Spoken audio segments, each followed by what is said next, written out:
Eu quero compartilhar com você uma das verdades mais importantes do cristianismo, uma das doutrinas mais gloriosas reveladas na Bíblia. Eu quero tratar com você sobre a nova aliança. Esta verdade foi ensinada pelo apóstolo Paulo na sua segunda carta aos Coríntios, capítulo 2, a partir do versículo 14. Ele mesmo, Paulo, precisou aprender esta verdade magna para direcionar a sua vida e a sua história. Quando Paulo foi para Jerusalém pela primeira vez, depois da sua conversão no caminho de Damasco, ele ainda não estava regido pela nova aliança. Ele pensou que seria o grande líder da igreja em Jerusalém. Isso porque os apóstolos eram galileus e recebidos na Judéia como pessoas de segunda classe. Segundo, porque os apóstolos de Jesus eram iletrados. Jerusalém era a capital intelectual, no sentido teológico, do mundo. Lá estavam os doutores da lei, lá estavam os escribas, os fariseus, os saduceus. Todo o mecanismo religioso estava sediado em Jerusalém. E aqueles homens galileus e ainda incultos e letrados, certamente, pensou Paulo, não lograriam êxito na cidade de Jerusalém. Ele, por sua vez, tinha se fortalecido em Jerusalém, estudado aos pés de Gamaliel. Ele tinha liderado, outrora, a perseguição aos cristãos. Ele conhecia os intestinos da religião, os corredores eclesiásticos. Ele era um homem extremamente influente em Jerusalém. E ele pensa que seria o grande líder. Mas, na verdade, nem recebido foi. Os crentes de Jerusalém não acreditaram na conversão dele, pensaram que ele estava sabotando a fé para perseguir os cristãos e bater a porta da igreja na cara dele. Não fora Barnabé, que o acolheu e o apresentou aos apóstolos, nem recebido seria. Porém, diz a Bíblia que os helenistas discutiam com ele e tomaram a decisão de matá-lo. Então, os membros da igreja de Jerusalém, os discípulos, se reuniram e disseram: você não pode ser o nosso pastor. E Paulo, então, está sendo dispensado da igreja, o que não é fácil para um líder e para um pastor. Porém, ele não foi embora, mesmo quando os discípulos pediram que ele fosse embora. Na verdade, conforme Atos 22:17, o próprio Deus aparece para ele numa visão em Jerusalém e disse: vai embora daqui, eles não vão te ouvir. Bom, parece-nos que não resta nenhuma opção, porque agora não é a liderança da igreja ou os membros da igreja que querem que ele vá embora, é o próprio Deus que aparece para ele e o manda ir embora. Mas ele não foi. Ele discutiu com Deus, ele arrazoou com Deus. Ele diz: mas eu persegui a igreja aqui. Quando se matou Estevão, tua testemunha, eu estava presente, consenti nisso. Em outras palavras, ele está dizendo: Deus, o Senhor pensa melhor, o Senhor pensa direito. Eu sou peça-chave aqui, eu sou absolutamente necessário aqui como instrumento de alavancar essa obra, de liderar esse trabalho. Sem a minha presença aqui, a coisa não vai funcionar direito. Mas Deus não mudou de opinião. Deus não mudou a sua posição. Foi Paulo quem teve que mudar e mudar-se, porque Deus disse para ele: vai. Na verdade, ele não foi ainda. Conforme Atos 9:30, os discípulos se reuniram e o levaram até Cesareia. Ele não foi, ele foi levado. Ele não saiu. Saíram com ele. Ele saiu de Jerusalém como Ló saiu de Sodoma, a reboque. E dali de Cesareia Marítima enviaram-no a Tarso. Tarso era o local onde ele havia nascido. Para este homem que se julga importante demais, ou até insubstituível, Deus está dizendo para ele: se você pensa que eu preciso de você, você está muito enganado. É você quem precisa de mim. Então arrume as malas e volta para casa. Bom, sabe quanto tempo ele ficou no molho, no anonimato, em Tarso? Longe dos holofotes, longe das luzes da ribalta, completamente envolto pelo anonimato? Mais de 10 anos. Mas o pior ainda não havia acontecido. Atos 9:31 diz que no dia que Saulo foi embora de Jerusalém, a igreja passou a crescer e passou a ter paz. Parece não ter uma coisa pior para um pastor do que, ao sair da igreja, todos os problemas se resolvem e a igreja explode em crescimento. Na verdade, Deus estava trabalhando em Saulo para depois trabalhar através dele. Ele precisava aprender a gloriosa doutrina da nova aliança. Na velha aliança, tudo depende de nós, nada de Deus. Quando Moisés desceu com as tábuas da lei, lá do Monte Sinai, o povo disse: tudo o que o Senhor falou, nós faremos. Fizeram? Não fizeram. E por que não fizeram? Falta de sinceridade? Não. Falta de poder. A velha aliança não pode ser cumprida por nós, porque não que ela seja imperfeita, a lei é boa, santa, espiritual, justa. O problema é que nós somos pecadores. Nós não atendemos às demandas da lei que requer perfeição absoluta. Então Deus institui a nova aliança. E na nova aliança, tudo depende de Deus, nada de nós, porque Paulo diz em 2 Coríntios 2,14, graças, porém, a Deus, que em Cristo sempre nos conduz em triunfo, e por meio de nós manifesta a fragrância do seu conhecimento, tanto dos que são salvos como dos que se perdem. Para estes, cheiro de morte para morte, para aqueles, aroma de vida para vida. Mas quem, porém, é suficiente para estas coisas? E a pergunta fica no ar, sem resposta. Quem é suficiente para viver essa vida vitoriosa?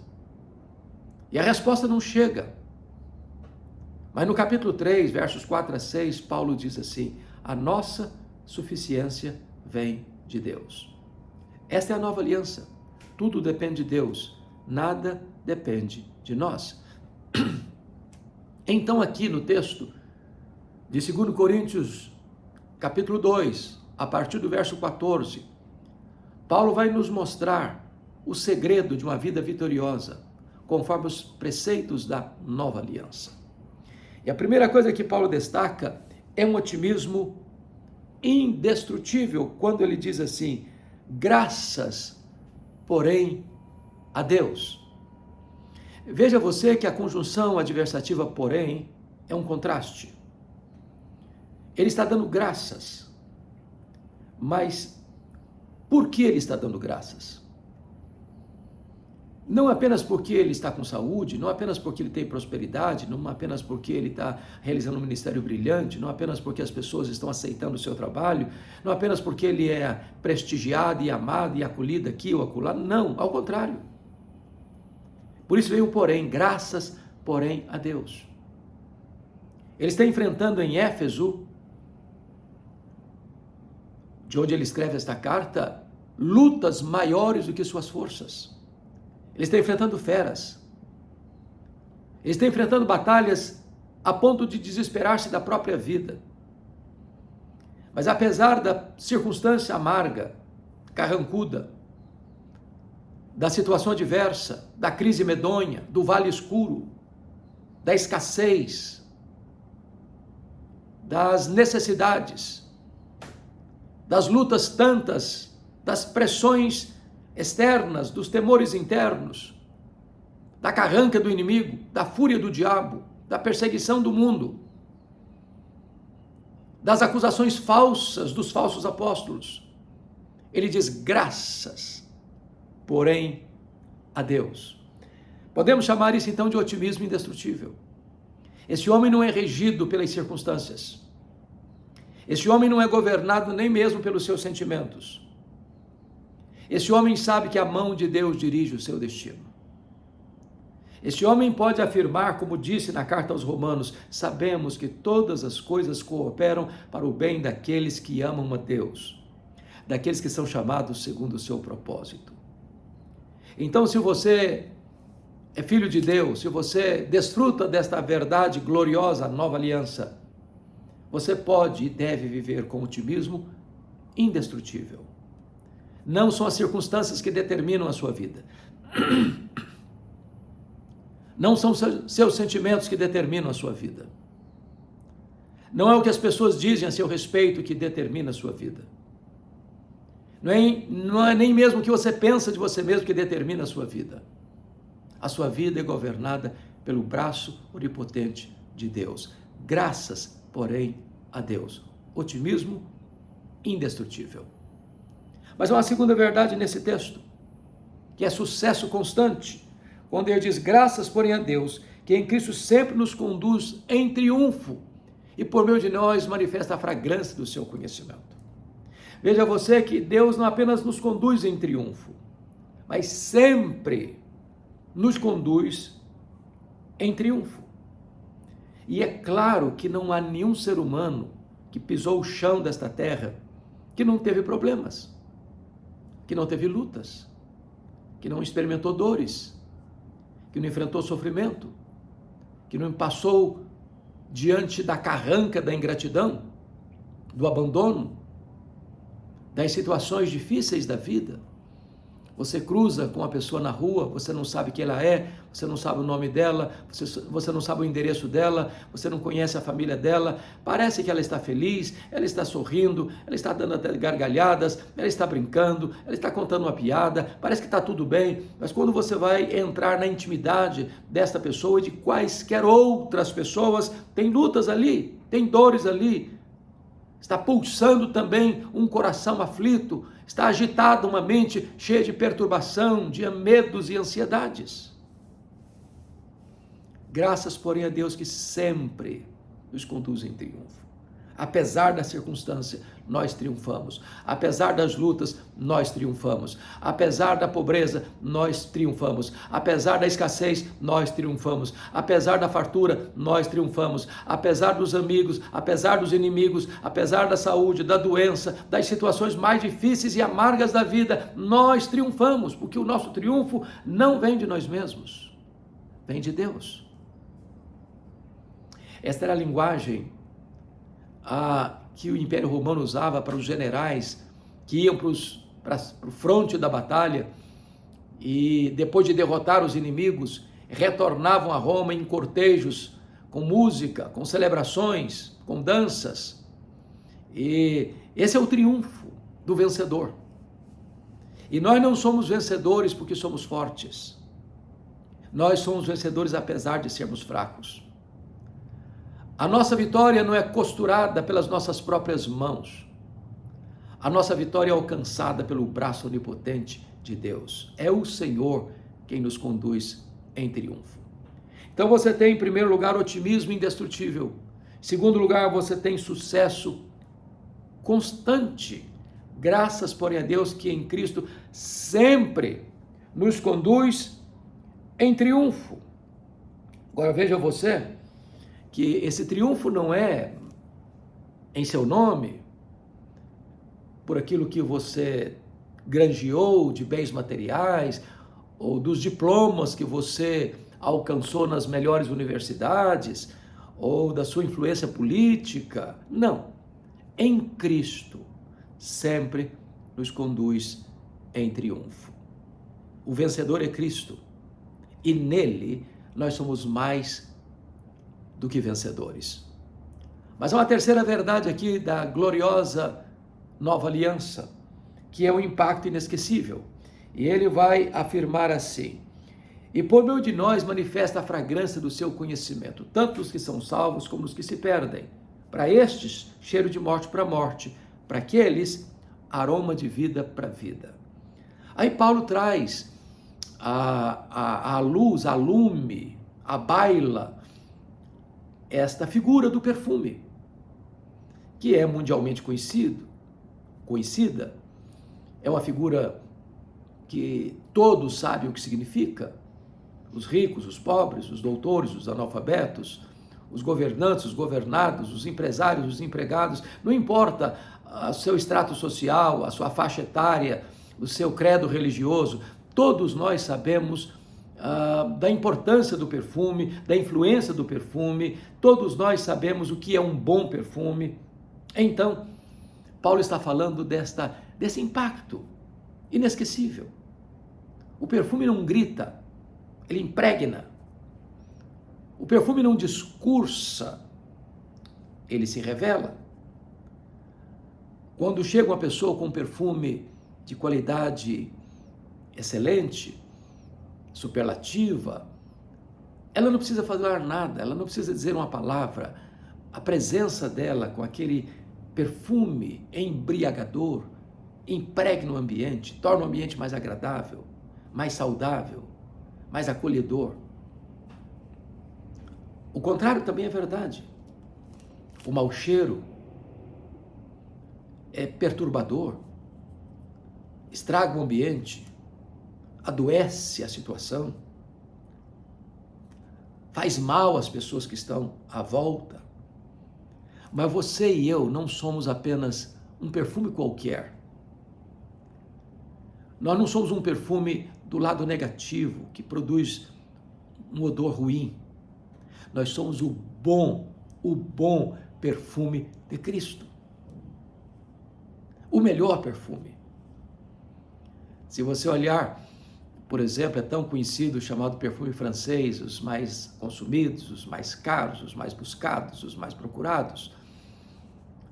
E esses perfumes são feitos de uma essência. A Bíblia faz referência, por exemplo, lá em Marcos, capítulo 14, versos de 1 a 9, aquele perfume preciosíssimo, feito de nardo puro, que Maria ungiu a cabeça de Jesus e o corpo de Jesus, enxugou os pés de Jesus com seus cabelos, preparando-o para a sepultura, que foi avaliado em mais de 300 denários, quando tinha naquele frasco de pedra, de alabastro, em torno aí de 350 ml de perfume, menos de meio litro de perfume, avaliado em mais de 300 denários, ou seja, um salário de mais de um ano. Era caro, era raro, era preciosíssimo. Você é esse perfume preciosíssimo de Jesus. A sua presença precisa abençoar. Aonde você chega, o ambiente precisa melhorar. Você precisa ser uma pessoa abençoadora. Você não precisa abrir a sua boca, falar uma palavra sequer, para que a sua presença impregne o ambiente favoravelmente. Somos o bom perfume de Cristo. Isto nós chamaríamos de impacto inesquecível. Aquele aroma fica nas suas narinas, aquele aroma impregna a sua memória, e depois de anos que você foi impactado pela sublimidade desse perfume, você se lembra da cena. É assim que você e eu devemos ser, impregnarmos as pessoas com o testemunho de Cristo, como bom perfume de Cristo. Mas há uma quarta verdade nesse texto que eu passo a destacar, que é a integridade irrefutável. E Paulo vai escrever assim, preste atenção nisso, quando ele diz assim: porque nós não estamos, como tantos outros, mercadejando a palavra de Deus. Antes, em Cristo é que falamos, na presença de Deus, com sinceridade da parte do próprio Deus. É muito triste quando você encontra ainda hoje pessoas que fazem do evangelho um produto, fazem da igreja uma empresa,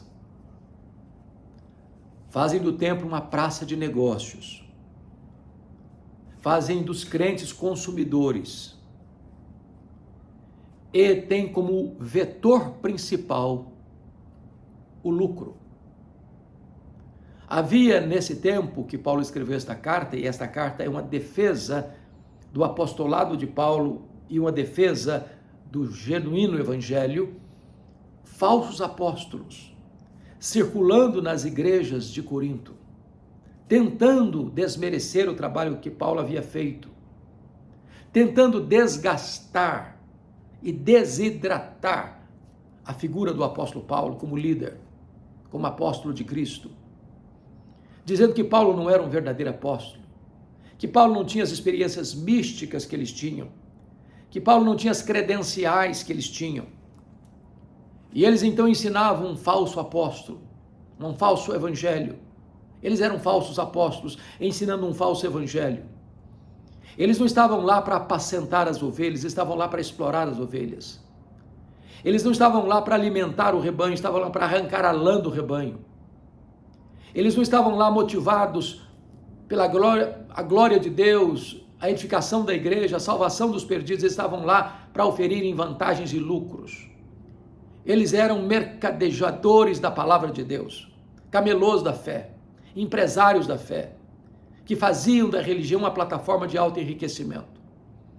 E Paulo precisa dizer que quem é governado pela nova aliança não tem essa postura, não tem essa atitude. Eles não estão no ministério por causa de dinheiro, por causa de lucro, por causa de vantagens financeiras. Eles estão lá para servir a Cristo, para pregar o verdadeiro evangelho. O apóstolo Paulo plantou igrejas nas mais diversas províncias do império, na Galácia, na Macedônia, na Acaia, na Ásia Menor. Ele encerra a sua biografia preso em Roma, pobre, velho, doente, cheio de cicatrizes, acusado injustamente, abandonado pelos seus irmãos, condenado à pena de morte. Mas ele diz: eu sei em quem eu tenho crido, e eu estou bem certo de que Ele é poderoso para guardar o meu tesouro até o dia final. Ele vai dizer também: o tempo da minha partida é chegado. Eu já estou sendo oferecido por libação. Combati o bom combate, completei a carreira, guardei a fé. Já agora a coroa da justiça me está guardada, a qual o Senhor reto juiz me dará naquele dia, e não apenas a mim, mas a todos quantos amam a sua vinda. Ele encerra a sua história, portanto, pobre, sem uma capa surrada para usar na prisão diante de um inverno tão rigoroso. Mas esse homem é mais influente na história do que todos os Césares de Roma juntos. Porque ele não vendeu a sua consciência.